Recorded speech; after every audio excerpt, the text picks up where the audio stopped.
It's just how fast technology evolves. It's incredible. Cars driving themselves, parking. I was just going to say that when cars can drive themselves, it's not out of the question that they could find some kind of a cure for spinal cord injuries. It's always to happen eventually, and I truly believe in my lifetime. Yeah, it's an awesome attitude. And speaking of which, then I got to ask you this as someone who is positive and probably visualizes certain things. What will be the top 3 things you are going to do when you walk again?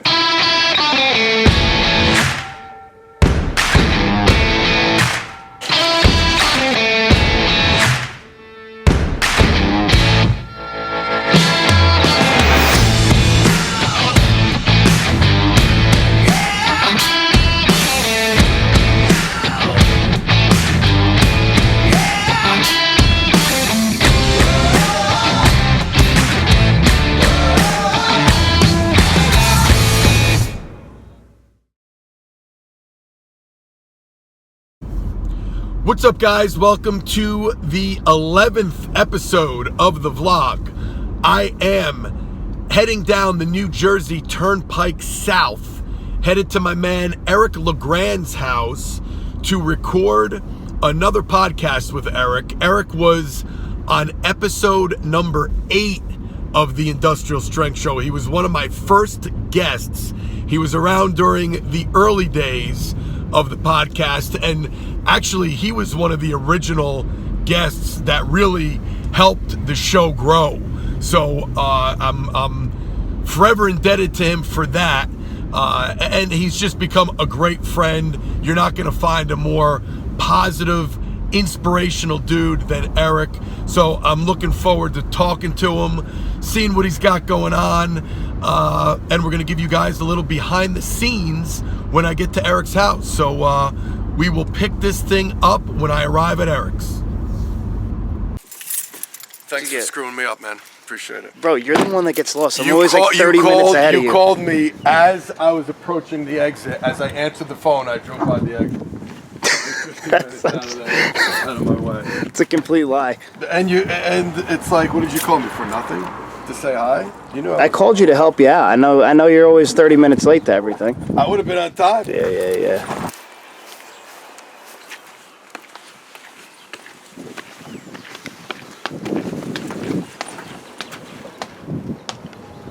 This is the house, right? Yes. Hi. Hello, Joe DeFranco. Hi. Nice to meet you. How are you? Hi. I'm Kevin. I'm his camera guy. This is Kevin. Come on in. Come on in. I guess we're gonna go upstairs. Listen, at the top of my stairs is my huge puppy, who's very excitable. So just ignore him initially, please. That is a badass dog right But there. he's really excitable. My man. How you What's going on, Eric? How you doing? Eric, this is Kevin. I'm his camera guy. Camera guy. I like this room over here. Yeah, this is his cave. Wow. This is the man cave. This room, these rooms are bad. Actually, so Eric, I was just telling Kev, I come bearing gifts. Oh, that is cool. A little Industrial Strength Show football helmet. Next to the football, this is his football when his number was retired. Nice. Put it right there. Awesome. Look at that. I thought that he was going to be 120, 130 max. I didn't know at 10 months he was going to be 124 pounds. But no, Diesel. Don't Diesel. Good boy. Good boy. Good boy, Diesel. Good boy, Diesel. Good boy. Don't bite my head off. Good boy, Diesel. Joe's the dog whisperer. He's like Triple H's dog is 120 also, but he's thicker. He's going to broaden out his chest. Is going to get more muscular. My man, check this. He's got it. He's still got it here. He's still got it in the boxes. 3, 4, 5, 6, 7, 8. Yeah, we're about. I have room for 72 pairs or whatever, and you're at like about 80 pairs in here too. We're both capped out. Where you could just take the shoes out the box. Right? Yeah. That's what I told her. I need to build that. Put it on the couch. Or you put it right on the couch, and it's still a little hot. Okay, yeah. Yeah, you can bring the table right out and it moves. One of the most popular Industrial Strength Show guests of all time. You guys asked for it. You got it. You guys wanted a return appearance from the man, the man who epitomizes the term industrial strength, Eric LeGrand. Eric, welcome back to the Industrial Strength Show, brother. Hey Joe, thanks for having me back. It's been great, since we last talked, but thanks for having me back again. It's been it's 2 years. It's exactly, you were April of 2015, wow. Episode number 8, and now this is depending on when we post, it'll be episode 103 or 104. Wow. So actually, for the 3 people listening that might not know kind of who you are and your story, you want to just give the brief version of your story? Sure. I'm a former Rutgers football player. I was in my junior season at Rutgers playing at MetLife Stadium. I faced a paralyzing injury versus the Army Black Knights. I was running down the field on kickoff to make a tackle. Unfortunately, my head was down the wrong way, and I fractured my C through C4 vertebrae. I was paralyzed from the neck down, and doctors told me I would never walk again, never eat on my own, never breathe on my own. They were hoping I could even make it through the surgery. It was, very, very grim diagnosis. My mom had to deal with in the beginning, and I've overcome many obstacles along the way, and never let this injury hold me back from what I want to do in life. And I just continue to grind twice a week in therapy, doing what I can control physically, and leaving everything else in God's hands. And from there, honestly, since my injury, everything in my life has been such a blessing. Yeah, and that was the thing that I, myself included, but all the listeners found so fascinating about you and your mom. I was glad to finally get to meet your mom today. You talked about how positive she was, and she didn't even let people in the house during the early days of your injury unless they were smiling and not bringing any negative energy basically into the house. It seems to me, I know the answer to this, but she's pretty much kept, that seems to be her. That's not an act. She's kept that positivity, and you certainly have as well. Even though I'm sure, the rehab, we'll talk about the things you have to go through on a day-to-day basis certainly aren't easy. When I went back to the high school, and I actually told one of my best friends, John Nevins, hey, I used to hit the EL always for Eric LeGrand, I believe. He was like, oh yeah, for you, that's pretty cool. But yeah, I just, just told him the story. He said how I used to hit the EL. And I got to tell the Rutgers people that too. As I got hurt, I remember Coach Shiano was like, we need something to keep people, not worried, keep people strong, not want to get down and everything. And I remember my friend John said, the word believe, and he told him that story. And Coach Shiano was like, there you go. That his initials are right in it. We need to believe that Eric's going to be okay. We believe that God will take care of him. We believe that he is going to walk again. We have to believe. And then, like I said, my friend John told him that story. And ever since then, that's been my motto. It's taken off. Triple H brought it up just the other night. You know what? Every now and then, when my mind starts shifting, and I feel like I'm going to be negative or I'm going to have a bad day, I think of that Eric LeGrand quote, compared to what, and it really does help. And I was like, dude, I use it every day when it resonates in life, man. So, because every night when I go drive to their house, I get stuck in the most awful traffic that is so annoying and so easy to be like, this sucks, like, why me? And then when I do the compared to what thing, I go, am I really going to I'm driving to train Triple H and Stephanie McMahon, two people who have become my good friends. I actually get paid to do something I love, to work with them and help them and have that friendship, and I'm going to complain because there's traffic. Is there one accomplishment or one thing that positive thing that sticks out since your injury that you could say that's probably the coolest thing that has happened to me so far? Well, of course, winning the ESPY and all that, it's cool, but I would say, honestly, the biggest accomplishment was being able to graduate from school and get my degree in labor relations. And it wasn't just because, I wanted the diploma on the wall and all that. It was because of the grind that it took to actually get it. When I first started, when I first got hurt, I realized, I wasn't going to the NFL now. What am I going to do? I had to make that decision. I don't want to be out of school too long because then I won't go back. I started that January of 2011 taking this class while I was still in Kessler. After going through 3 hours of therapy during the day and speech therapy, I had a 3-hour night class twice a week that I was taking. I remember I had to log in on Skype, and I Skyped in. Somebody would take notes from me, email them over, and there was a Dragon Natural Speaker software where I could speak to the computer. And that's how I would go through my notes and do my papers and stuff like that. Left Kessler. Now I had to start going to classes, so I remember I would have therapy up in West Orange, New Jersey, and sometimes I had to get out of there around 4:15, 4:30, and I'll have a 5:15 class down in New Brunswick, and my mom picking me up, flying me down to class, picking up a sandwich for me to eat real quick, getting to class, going just through that class just for the night, coming home, doing homework. Like that, it was such a grind that it was something that it made me so proud of, because it was like, it wasn't me grinding out for football. This was me grinding, so I could get my degree. And like I said, it wasn't just because I wanted a diploma on the wall. It's just that feeling of being able to grind again for something that you ultimately went out for. I never thought that light was going to come at some point. I could have. How much school, from the time you got injured to graduate, like, how much school did you have left? I had 60 credits, and then you need 120 to graduate from Rutgers. So I was halfway done. Oh, you were only half. I was halfway done. Yeah, exactly. It's just how fast technology evolves. It's incredible. Cars driving themselves, parking. I was just going to say that when cars can drive themselves, it's not out of the question that they could find some kind of a cure for spinal cord injuries. It's going to happen eventually, and I truly believe in my lifetime. Yeah, it's an awesome attitude. And speaking of which, then I got to ask you this, as someone who is positive and probably visualizes certain things, what will be the top 3 things you are going to do when you walk again? Number 1 was go back to MetLife and lay down that 25-yard line. I always say if I can get up, run, walk, crawl, whatever I can do. But I'm running off that field so I can say I finished every play of my football. Wow, that's cool. 2, I love traveling. I get to do it a lot. I'm very fortunate, but sometimes it does get expensive because I need to bring nurses with me and stuff like that.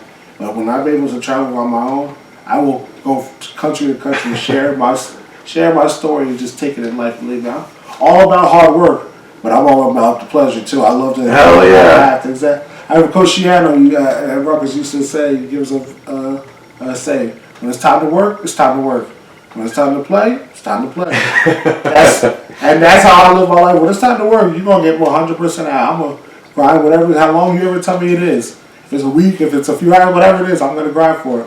But at the end of it, I'm going to enjoy myself too. And after that, just work on, I guess, pretty much see where my life is at that time. But I always say, hopefully one day I'm able to sit on a yacht with my leg crossed with a nice cigar in my hand and maybe a fedora on. And look up into the sun like, wow, look where your life is taking you. And that's where I hope I can say I am in 40, 50 years. Dude.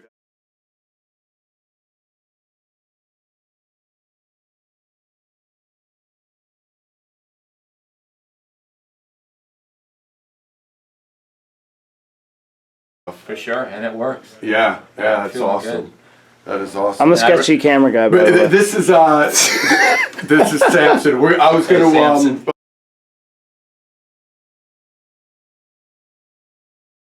we were finishing. That was just doing basic 3 sets of curls, 3 sets of tricep push downs. Probably had the cuffs on a total of 4 minutes. From the time we started to that 4 minutes, from when we finished, he put a full inch on his arm grew a full inch in 4 minutes, 5 minutes. Wow, it was insane. That's me. So this is my man Barry. Anyone who listened to episode number 87 of my podcast, The Industrial Strength Show, I talked about blood flow restriction training.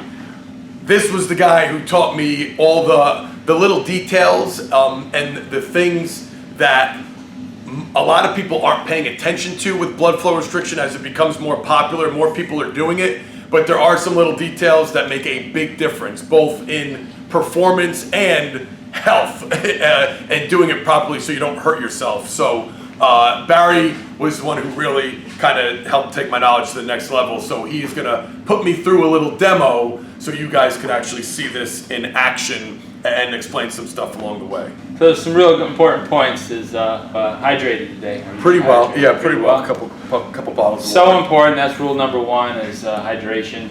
You know, even sleep, good rest. If you're going to go pretty intense with this, so there's a lot of factors that are important that you also want to take in when you're training somebody.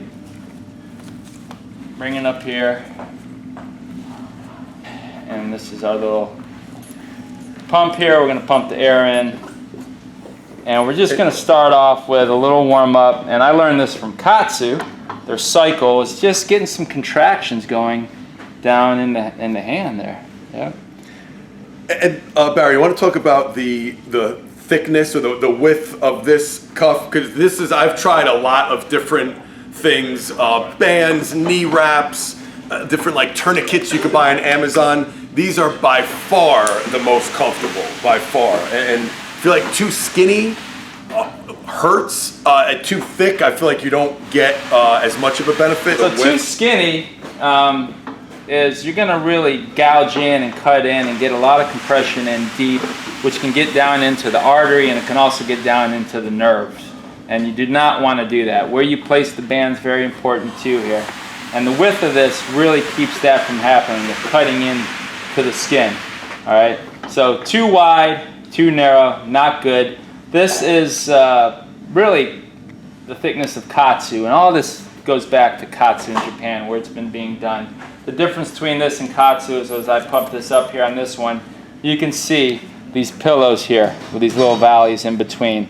And that's going to really still allow for venous blood flow return. It's slowing it down, but there's still a safety net of some return of venous blood flow happening. So it's not occlusion.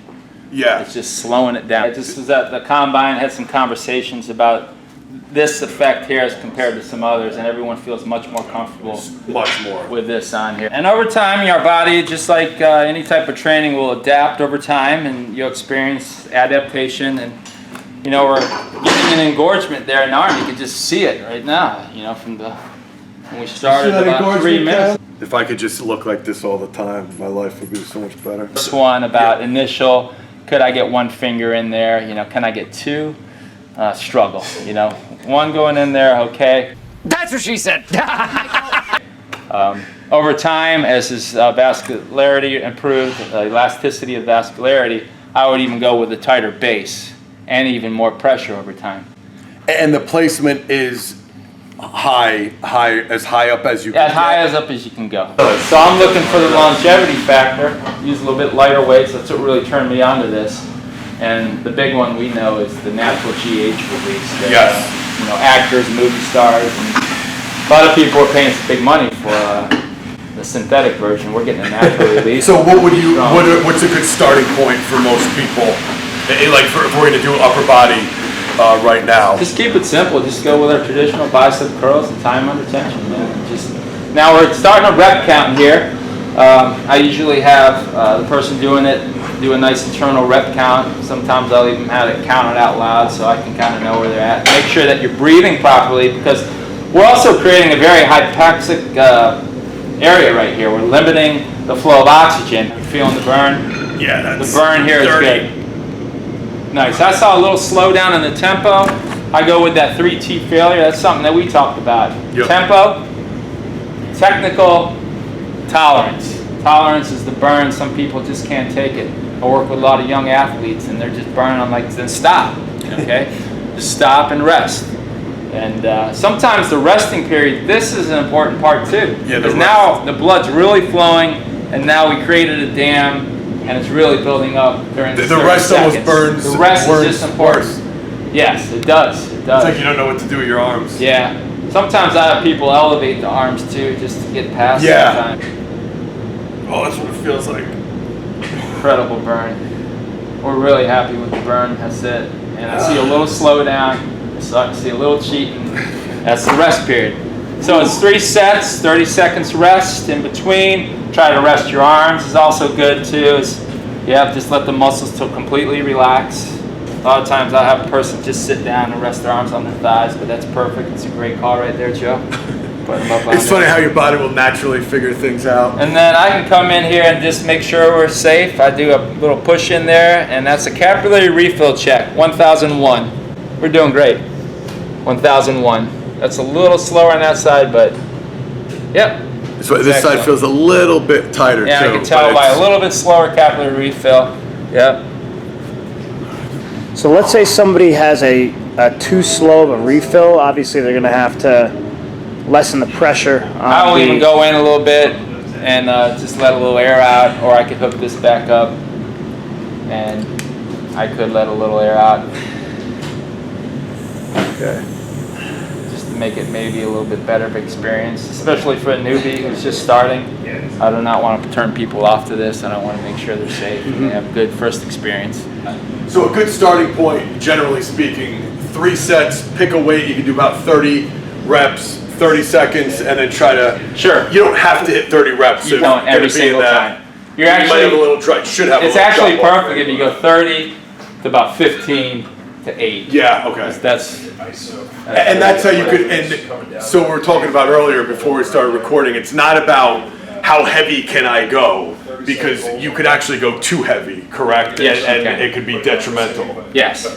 That's the hard thing as a strength coach too. It took me some months to really get that. Yeah. But I trained under Katsu initially before the advice you have on, and I learned from them, and they're great guys. And again, they're the ones who started this, did so much of the research is all over there in Japan, and it's the same guidelines as Katsu.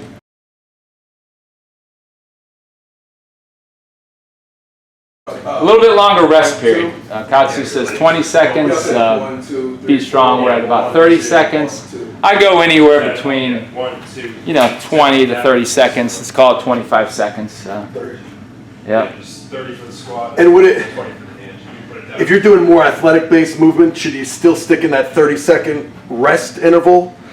Yeah. Or can you vary? Again, that? the rest is another thing is just as important as the movement right now. The rest in between sets is just as important for creating and throwing off that homeostasis even more, to get more of a release of that growth hormone, to increase that level of lactic acid.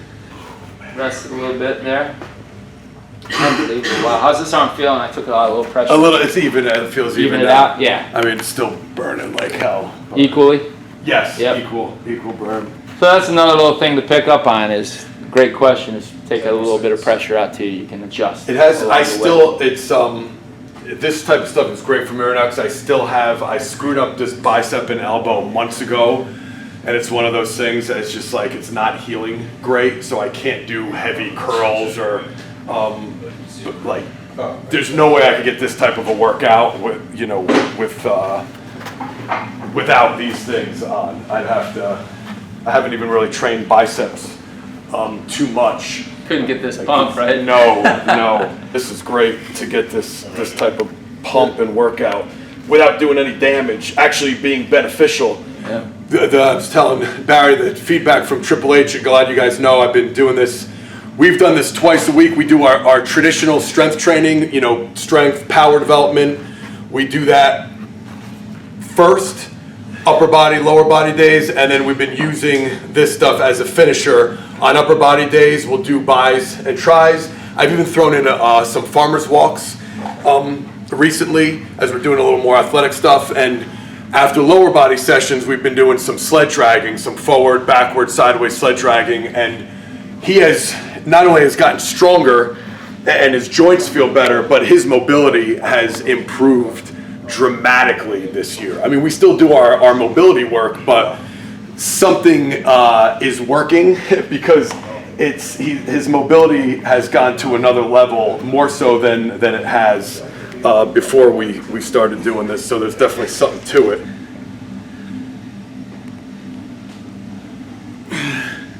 We can get some instant relief here. Get the air out.